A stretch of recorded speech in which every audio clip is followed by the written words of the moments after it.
Hello, I'm Luca De Giglio, and this is the Web3 in Travel podcast, where you can learn about crypto, blockchain, and how the new internet will change travel.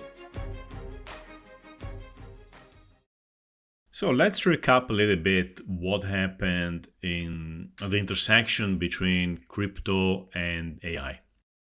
You may be tired to hear about AI, and you may think it's hype, and of course there is hype.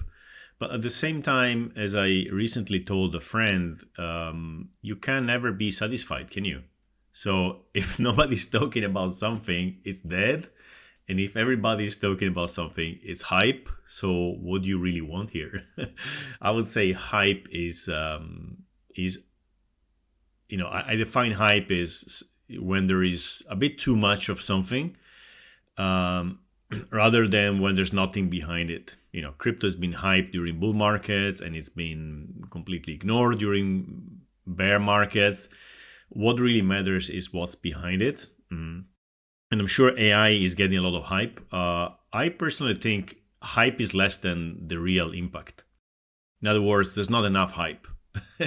What we're seeing from, I would say, the general public, at least, is like there's a complete ignorance of what's happening and how things are going to change and how impactful they can be, and how impactful they could be even now for the individual or for the company. And even crypto, very much hyped right now, full bull market. Are we reaching the top already? Is it going to crash again? In my mind, because I'm really, future oriented, whatever hype you have today, it's still less than if we should have based on where we're going to go. Let me give you an example. At the top of the bull market in 2017-18, when Bitcoin was 20,000, it was really hyped. It was too much hype compared to what crypto could deliver, right? But at the same time, it was not, there was no hype compared to actually what crypto is today. It was bearish. 20,000 was bearish. We are 100,000, right? And I'm talking about prices because it's measurable. But in terms of impact and potential of our technology, this cycle's hype is nothing compared to the potential in the future. And whatever people think in general about AI today, this is still nothing. And you realize these things when you go deep into the rabbit hole, as we like to say. And as I was going deep into the rabbit hole of crypto, I understood that we hadn't seen anything yet. And we haven't seen anything yet in AI neither. And I've been going pretty deep into it recently. So what does it mean? Well, it means that whatever you think AI, I don't know what you think, but like whatever most people think AI can do, well, it can do much more.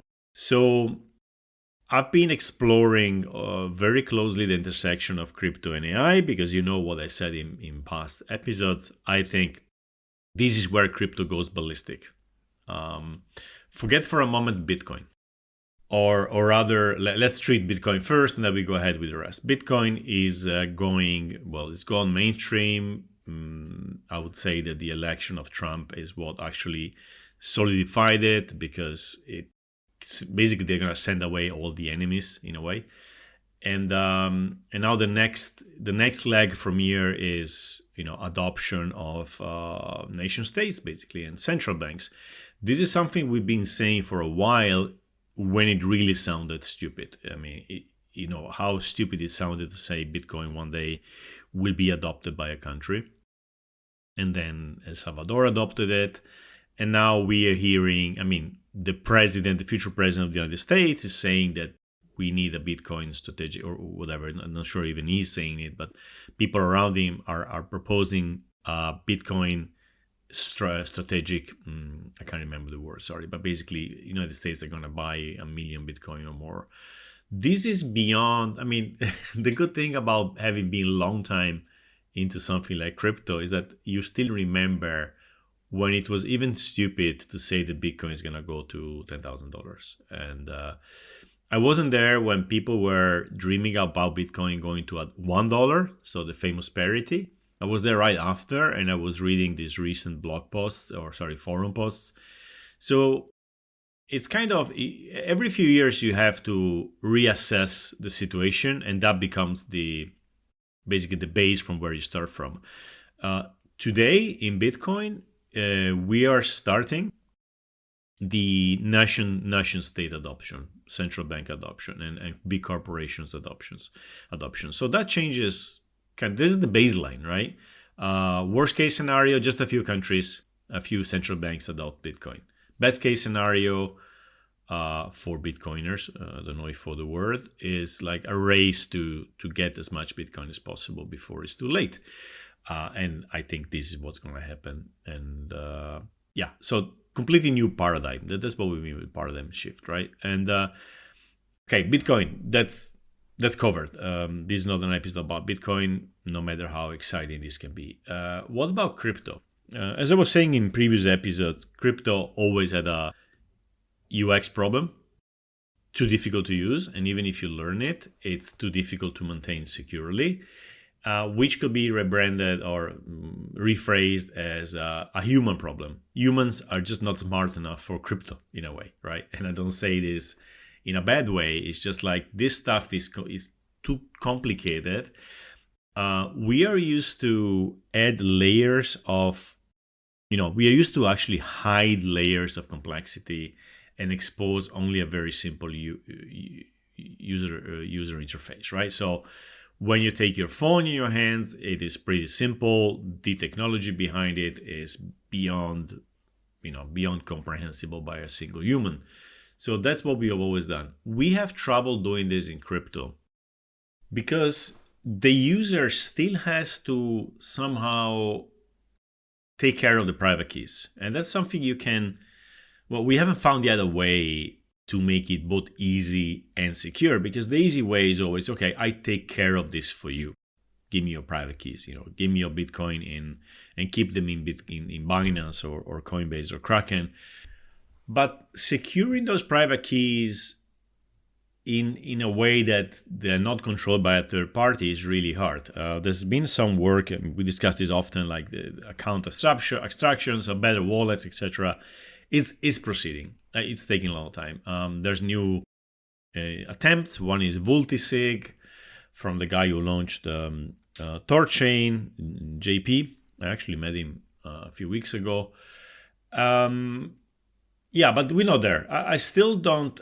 Actually, what I'm doing today, if somebody tells me how can I secure my crypto, I say just keep it on an exchange, which is something I would have never said until a few years ago. Especially even before FTX and after FTX. Now it seems to get into a place where some exchanges are much safer. And it's not about being safe 100%. It's like, is Kraken safer, or let's say, is Coinbase safer than you? Is Coinbase keeping your Bitcoin safer than you can? And I don't know, Coinbase could always stop you from withdraw them. It happens, it's still a bank. Exchanges are still banks in a way. It's much more difficult to think they're going to be hacked, but they could be kind of stopped by governments. Now we have probably 4 years in which this shouldn't happen. Who knows what happens in 4 years from now? So there is always a risk in keeping your crypto in a centralized exchange, but there's also a risk in keeping them on your wallet, because it depends on who you are. So today, to a normie, to somebody who's not in crypto, who wants to get into crypto, I say, just keep them on an exchange. And unless you want to put the work and change your way you deal with computers, just keep them on the exchange. Now, big introduction to go back to crypto. We haven't solved the wallet problem, which means we haven't solved the crypto problem. We haven't solved the adoption problem. If we cannot put tokens in the hands of the majority, we don't have a market for most crypto travel use cases. Unless we find a new layer which can take care of the wallets for us.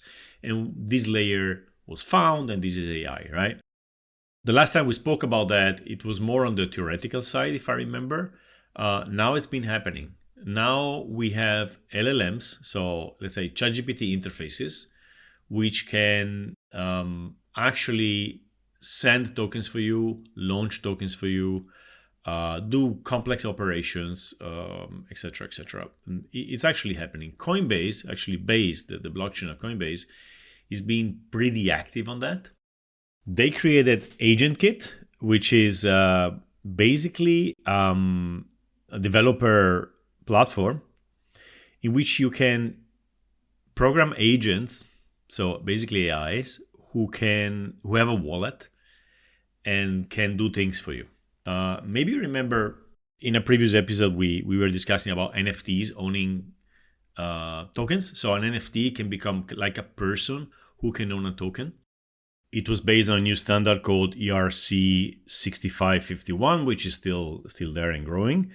Now we can conceive NFTs, which are basically persons, like agents. They have an intelligence and they do things and they think and they speak, etc. But let's go back to the agent kit. I think is a good way to get into this world of crypto agent AI capabilities. So the TLDR is we are excited to announce the launch of AgentKit, a powerful new framework that bridges the gap between AI and blockchain technology. As a part of the Coinbase developer platform, AgentKit allows developers to create AI agents that can autonomously interact with blockchain networks, opening up new possibilities for automated crypto-powered applications. Okay, one thing which these things can do for you is to be your crypto secretary, right? You can have an agent and you just tell it, look, exchange this token for that token or send it to a specific address, put it on staking, etc., etc. So instead of you going there and doing things with a wallet, you give access to a wallet to the AI agent, and the AI agent will basically do things for you. You could say that's dangerous because LLMs hallucinate, but we discussed this before. So let me go a bit ahead more in what happened here. One project which could be interesting as a good example is Clanker, which basically allows you to go on WordCast. Let's say it's like Twitter, right? It's a decentralized social media, exactly like Twitter, but it's decentralized. And all you have to do is to write a tweet, which is called a cast. But you write a tweet and say, you tag Clanker and you say, Clanker, create the token with the name, I don't know, Moonshot, and make it use this image. And this is so the name is Moonshot and the ticker is Moonshot too, whatever. And you send this message, and that's all you have to do. The agent sees the message, creates the token for you, creates a pool on Uniswap V3. So it actually creates a pool with some USDC into this. So people can already buy it and sell it, and you will earn the fees. All right. Now, it doesn't matter if you think this is a stupid use case or not. It doesn't matter. What's happening here is that somebody can launch a token simply by writing a message. No need to go through all the complexities which we had to go through when launching a token. And already 12,000 tokens have been deployed, and it's just working. The last token is being launched 28 seconds ago. Okay, when I say something like this, you may have two different approaches. One is like, oh, come on, who needs more tokens? Like, imagine 12,000 tokens in just one platform. It means like tokens are going to be even more than before. We had, there was on Solana, there is this pumpfund.com or something. Pumpfund is like a website where you can easily launch a token, but you still have to do it by writing stuff on a website, not by launching, not by asking an agent. But yeah, it's getting easier and easier to launch tokens, but that's not the point. The other point is like, wow, we can now do crypto by speaking to agents. Let's do a thought experiment. Let's think about the travel industry, okay, with these new kind of frameworks. And since I'm a heavy user of AI and my brain already got too soft and too lazy, I asked Claude a few ideas, and Claude comes up with automated travel expense management. AI agents could monitor business travelers' crypto wallets and automatically categorize expenses. Well, this doesn't make sense until people actually have crypto wallets which they use for travel expenses. Again, we are missing the adoption, right? We cannot use much crypto for travel. So let's go to the next one. Dynamic travel packages with smart payments. AI agents could monitor travel prices and automatically book when conditions are optimal. Smart contracts could handle conditional payments, like release funds when the flight is confirmed, automatic refunds or compensation based on travel disruptions. Well, again, the travel industry doesn't have yet a crypto-enabled layer which is big enough to make it possible to actually book. It starts, it's growing, like, we have stuff out there, but not enough for this. And the third one is decentralized loyalty programs. AI agents managing tokenized loyalty points across multiple travel providers. Automatic optimization of point usage based on best value. Smart arbitrage between different loyalty programs. Again, yes, if we had loyalty programs which actually are used, that would be great. I think we're still missing a point. Let me ask Claude what we can do today. A side note here. I strongly feel that I'm like 10 times more clever than I used to be because I can use these technologies now. I start wondering if without them I am the same or I actually am getting more stupid. I don't know. Certainly I have this instinct to delegate cognitive things, especially like this, like thinking ideas and writing lists about possible use cases. It becomes maybe a bit harder for me to think about them because it's so easy to ask an AI, and AI comes out with very good things, very good ideas. So I asked Claude, okay, give me something we can do today. Don't give me something we can do when in the future people will have, travel products will have crypto-enabled stuff. And he says price arbitrage agents. That's interesting.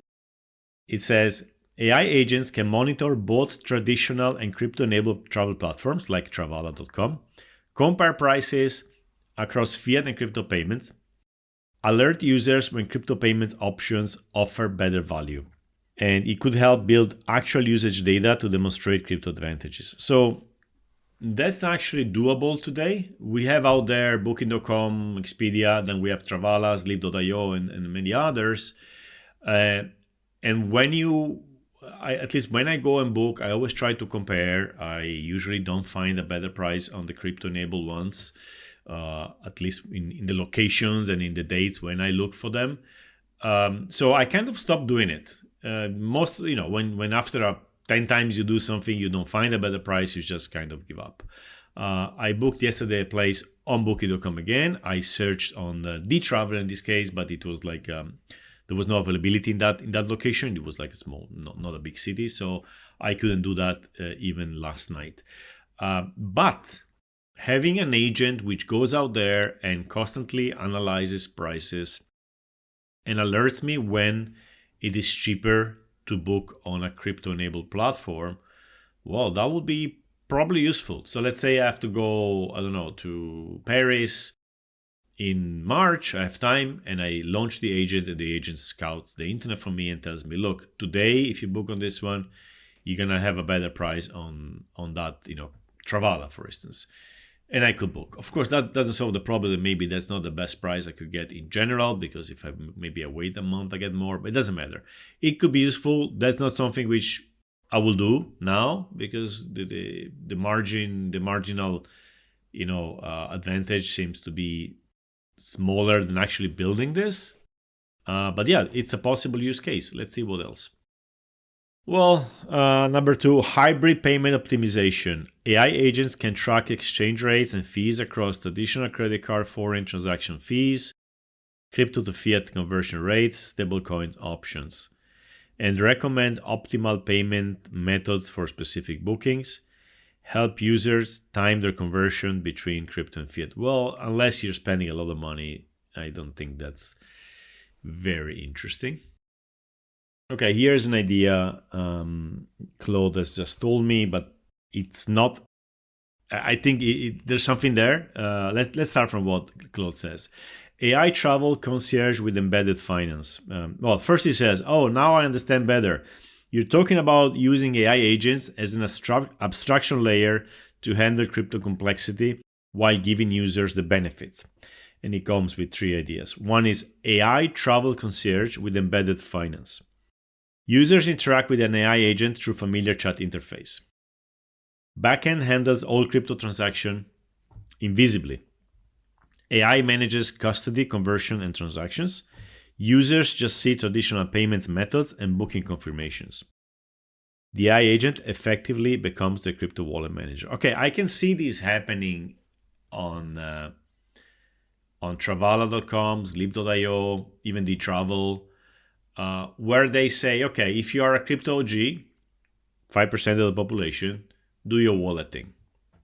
And even myself, it's easier to use a credit card than take my wallet out and remember where is it. And, if it's on a hardware wallet, take the hardware wallet out. If I had an agent which could do this for me, in general, I prefer credit cards in that case, right?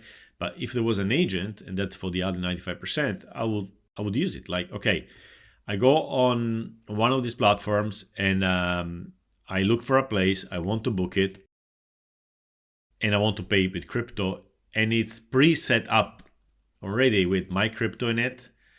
And all I have to do is to write, okay, book it. And it starts booking for me. Sometimes stopping, asking for confirmation, etc. And it does the crypto transaction behind the scenes without any extra effort. Because even for me, even for a crypto expert, dealing with wallets is not as easy as simply, pushing a button. If Booking.com has your credit card, it is really push the button to book. You don't even think about the credit card. With LLMs, we could get there. And it doesn't mean that the LLMs need to have your money or that you have to trust a third-party LLM. You could have the LLM running on your computer. If all it has to do is to manage a wallet, it doesn't have to know the whole human knowledge since the beginning of history, it could possibly run on your phone, right? These are the open source local LLMs. Like Facebook recently launched Llama 3.370 billion parameters. So the name is Llama 3.370b. By the way, I recently realized why it's called Llama. It's spelled LLAMA, which is basically a play on LLMs. I think it was kind of obvious, but I never realized it. So this one was launched like a few days ago.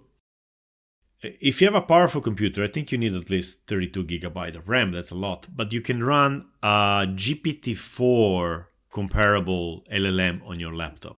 GPT-4. Not like GPT-2 or 3.5 or whatever. GPT-4.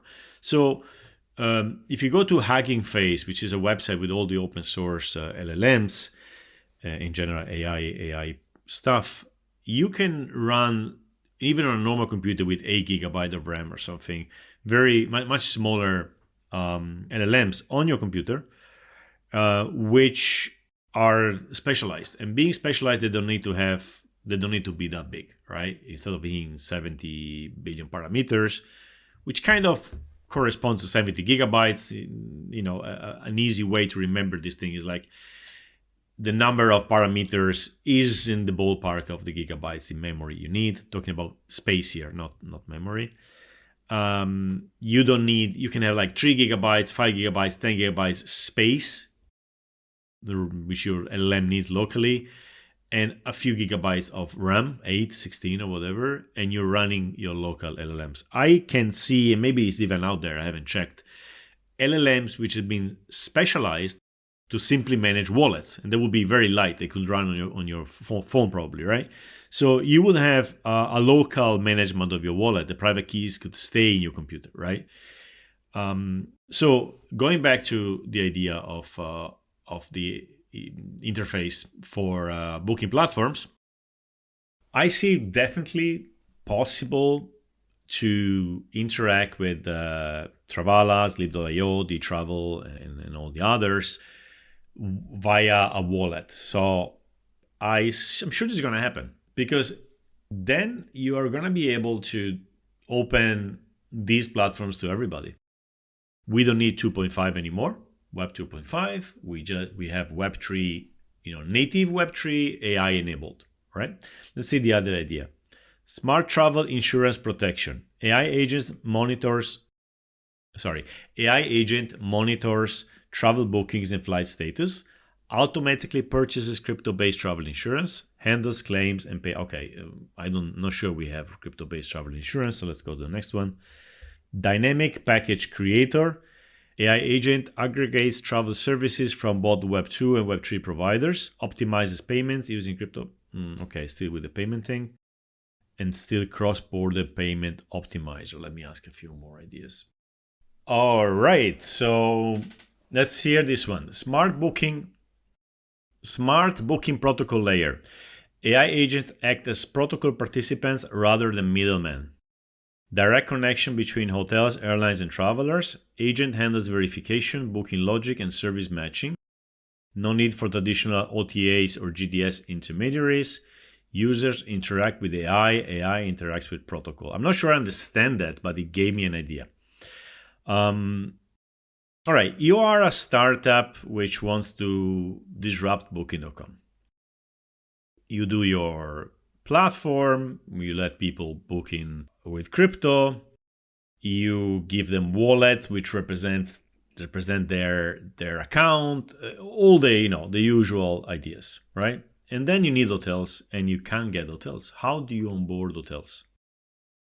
You can't. There's so much work to onboard on a hotel that by the time you get the same, or even a hundredth of the number of hotels available on Booking, 10 years have passed, right? Or you spend billions of dollars. It's just not going to happen.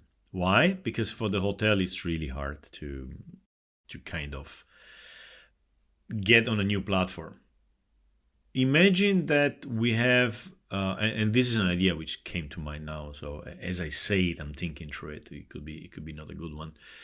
Imagine that somebody creates an AI crypto-enabled agent or layer. It doesn't have to be an agent in the sense that it does things by itself, like a layer or a program, right? Which takes all the information from the hotel. The hotel saves this, the room number, the number of rooms, the price, the availability, etc. It saves it somewhere on some software, right? It takes this and it publishes this availability on the blockchain. So on a crypto platform, on a Travala, on a Sleep.io, or on a Travel, right? And it manages it. So it manages also the payments, getting the payments, etc., doing the refunds and so on. And this can happen in an automatic manner, so that basically the software, which is already distributing the rooms on many different platforms, also distributes it now on a crypto platform. Something which is not possible today because there is, again, the wallet issue. How are they going to get money? How are they going to get paid, right? So you can have a suite of agents or an agent, whatever, which does this for you. And for you now as a hotel, all it takes is to say, yes, okay, let's do that. Let's distribute that. And if money comes in, it goes in a safe. It's managed by AI, and it's safe, right? And then I need to exchange it in fiat. I exchange it in fiat, etc. And this can now create a very big number of crypto-enabled hotels directly. We could even conceive of skipping completely the GDS or the all these softwares, channel managers, etc., PMSs, which manage the availability and the prices, and have a dedicated AI crypto-enabled open, free, basically, or almost free system, which distributes on decentralized systems, And at that point, we will have many, many booking platforms, as I've been saying for a long time. The moment we have one viable, successful crypto-based booking platform, which replaces the booking.coms of the world with a protocol, making that 15-18% a 1% or a 0.1% or whatever, then you're going to have 100 and then you're going to have 1,000. So LLMs, crypto-enabled LLMs, agents, would potentially can solve the problem of creating inventory on the blockchain. Ooh, the next one is really nice. Let me give you a backstory. Back in the day, 2000, maybe 18, 19, with Trips, we created a Gitcoin project. Basically, we raised money from the crowd, from the crypto crowd, to create a decentralized review system.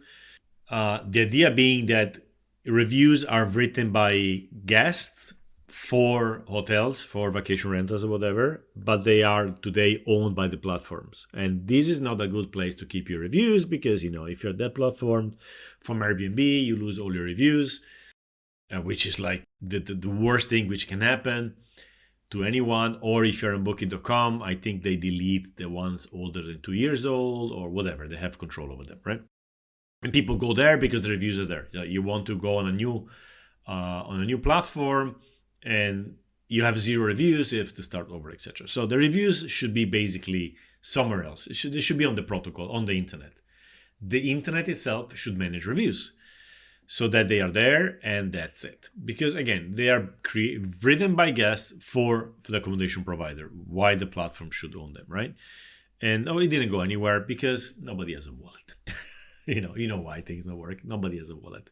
And now Claude comes and says, gives me this idea. Decentralized reputation system. AI agents maintain and verify service provider reputation.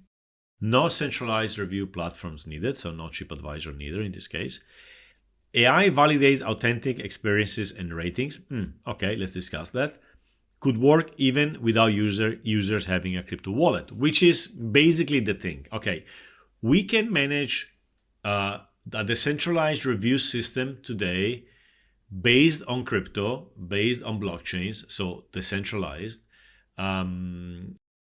There's no money to be involved here, right? It's just people writing reviews and write them on the blockchain or on IPFS, but anyway, secured by a public and private key pair.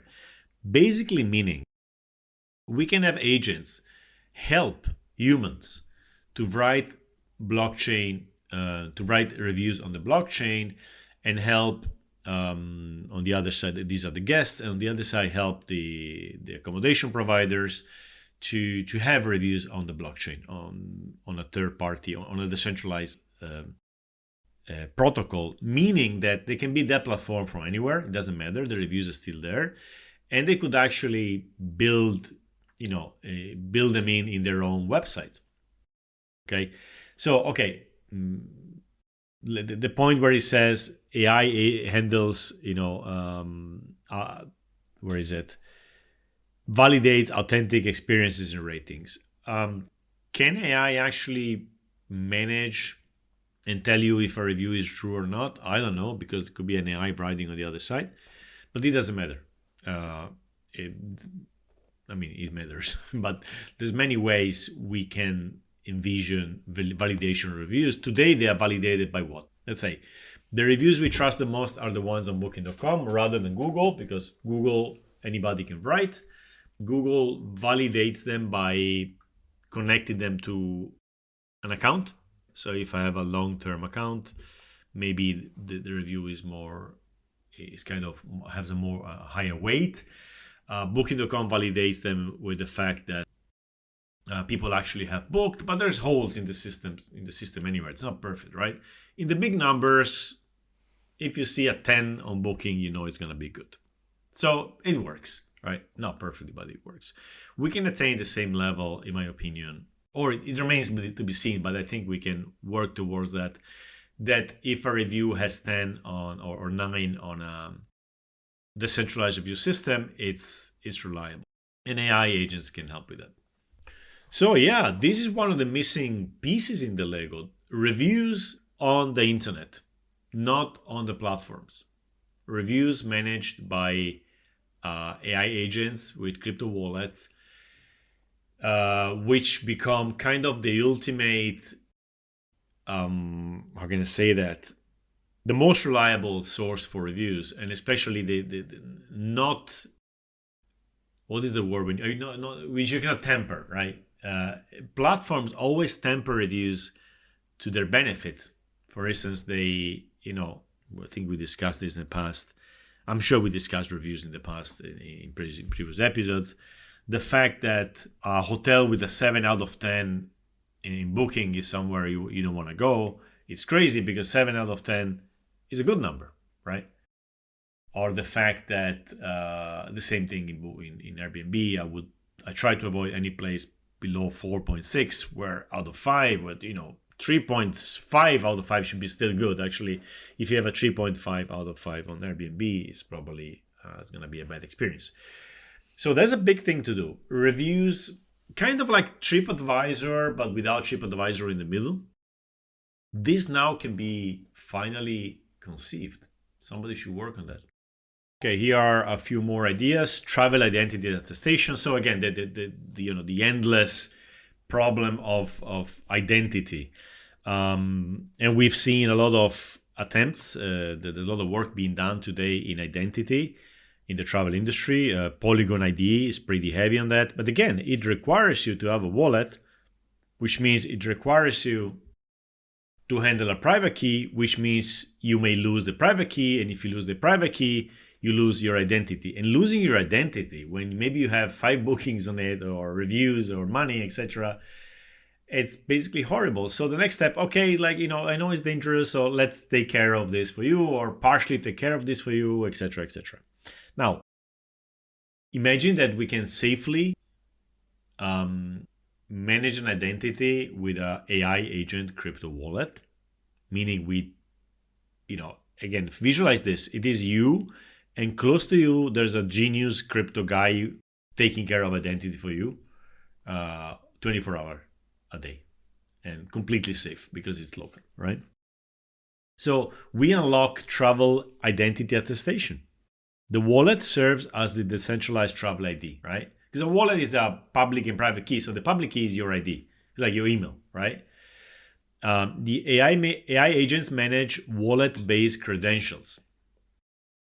Stores validate travel history, preferences, status level. I'm reading here. Hotels, airlines can verify status without centralized databases. No more manual loyalty program verification. Okay, that's interesting. So are we going to eat our AI crypto? So let's give a name to these guys. AI, well, agents is already AI. So agent crypto wallets, or crypto agents. Crypto agents, are they going to solve the travel identity problem? Could be. Let's see the next one. Yeah, there you go. Smart access management. Remember the idea that you could open your...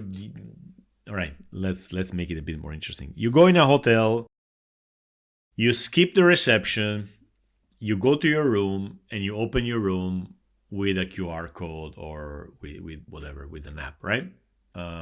This is still centralized, but you could do this with a crypto wallet. You can open rooms with NFTs, and we've seen experiments there. So again, that requires you to have a wallet, etc., etc. You're gonna lose the private keys, blah blah blah. The agent does this for you. So now you have wallets which hold temporary access tokens. AI agents manage token distribution and verification. Room keys, lounge access, rental car unlock, all validated through wallet signatures. No physical keys or card needed. Well, there you go. AI agents, AI crypto agents are unlocking also the access management now. Oh yeah, that's another very good one. Remember we said if you have an NFT with all your bookings, this becomes basically a personalized travel graph. Basically, you show your wallet to a platform, like I said, a booking platform, and it already knows your preferences. You don't have to go through like the booking.com thing where you filter every time what you like, because it knows it, right? And Booking knows one thing, Airbnb knows another thing, because you book different things. What about moving all this information on your own side, so on your wallet, this could be done with a personalized travel graph. The wallet stores encrypted travel preferences and history. AI agents uses this to personalize recommendation. The user maintains ownership of the data, and service providers can request specific verifiable claims, like you actually been to that hotel or something. And that will actually unlock this, in my opinion. Again, because it's a complex thing to do if you don't have, if you have to manage your own wallet. But if now you're talking to an agent, and the agent is clever, has intelligence, and can reason through things, then we can solve that too. So to wrap this up, let's finish with a simple concept to keep in our minds. I think we have to. Well, the first step is to have these agents managing wallets, which are actually safe and usable. But we are there. This is happening already. All right. The speed of improvement in LLMs is crazy. I can't see a scenario in which a year from now we don't have wallets which are, very safe. A bit like self-driving cars. You get to a point where you have less accidents than with humans, and then you're gonna use them, right? So are we there? Are we at the self-driving crypto wallet? Not yet. We're gonna be there pretty soon, right? So it means it's a good time to actually start building based on this concept, in my opinion. Once we have them, we have to revisit everything we've been thinking for the last, I personally have done this for what, today, 14, 17, 7 years. The last 7 years thinking in Web3 and travel, we revisit everything from the beginning. For me, the beginning was like decentralized Airbnb through Trips community. But then we had many, many more ideas, and many startups are thinking and are building in this space now. More and more are building. We have to revisit everything, in my opinion. Let's start over. Integrate AI agents, crypto AI agents. Still cannot find a word for that. I'm gonna get there. And let's start over from there. Drop the 2.5, in my opinion. Drop it completely today. Start over. Let's basically invite the other 95% by telling them, you can do these things now. All you have to do is to tell what you need to do. It doesn't have to be through a chat interface. It doesn't have to be a ChatGPT for everything. It could still be the old, the old interface where you push buttons. Let's say you want to make a booking from to how many people. Do it as usual. You don't have to chat through it, right? But behind the scenes, there's wallet management, which means we could, we have discussed this in the past. Blockchain is going to really get adoption when we hide it behind the scenes. We can do this now. We don't need to tell the user you're using blockchain. All we can tell them is like, you're not paying 18% or 15% or whatever. You're paying 0.5% or 1%. Why? Well, blockchain, whatever. And behind the scenes, we use the wallets, and we remove the middleman and replace the middleman with the protocol. Thanks to now AI. I think we're there. On the practical level, how do you actually get excited about this? You do it. You start building this. Now, if you're a startup and you have some, development skills, you start building a prototype just to understand where this is going. And you will also see, of course, the roadblocks and limitations. But yeah, you start building with this.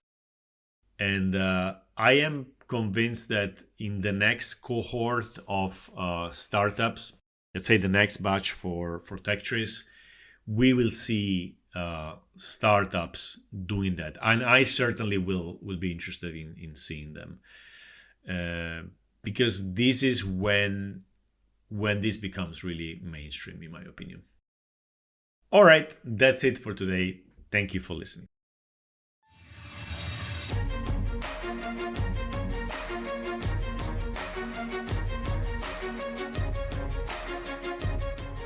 And we're done. Thank you for listening to this episode. For more insights, follow me on Twitter at Tripluca, TRIPLUCA. If you enjoy my podcast and want to support it, head on to podcast.web3intravel.com, 3 is a digit, and mint an NFT. If you want to sponsor it, you can do it at the same page. I will mention you in the podcast, and your name will appear on all donation NFTs for a while. Thank you, and ciao.